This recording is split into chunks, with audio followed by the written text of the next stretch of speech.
Relations between Iran and Russia can justly be described as turbulent. There seems to be no clear pattern. Are they allies, adversaries, or is something else going on? The way in which Russia deals with Iran is strongly dependent on Russia's relationship with the United States. So instead, Russian and Iranian relations appear to reflect a convenience of interest at a particular point in time on a case-to-case basis. Nowhere was this more obvious than the delivery of the S300, Russia's anti-aircraft missile defense system. To find out what happened, we need to go back about 10 years. 2005, that was a year that Ahmadinejad was elected the President of the Islamic Republic. At the UN General Assembly, he claimed that imported nuclear materials were neither reliable nor legally binding. As an alternative, he insisted Iran's right to domestically produce a full nuclear cycle. And that hit a chord with the Russians, who were deeply involved in Iran's nuclear program. From that point on, Russia began to push the nuclear dossier towards Security Council meetings. 2006 is what you call the general state of decline in relations between Iran and Russia began to abandon its support for the Islamic Republic.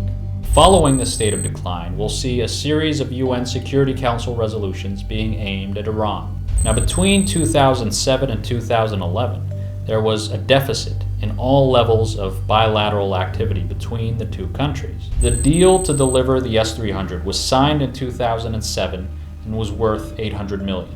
It was meant to defend the installations at Bushehr and Natanz, but deliveries were already being hampered by Russian efforts to stifle Iranian production. But that wasn't the only reason. Part of Obama's strategy was the reset in relations between Washington and Moscow. So the economic factor, the prospects for better relations with Washington, they really accelerated Russian hostilities towards Iran. And as a result, the Kremlin confirmed that the S-300 could no longer be supplied under the existing sanctions regime. It didn't just end there. Russia also used the Shanghai Cooperation Organization as leverage. In 2010, Russia's president stated that no country under UN Security Council sanctions is eligible to become a full member. Iran's response was that there was no violation of supplying the S-300 in any resolution, and it filed lawsuits against Russia at the International Arbitrations Tribunal and the International Court of Justice. But after a long series of mishaps, the first batch of S-300 components were being delivered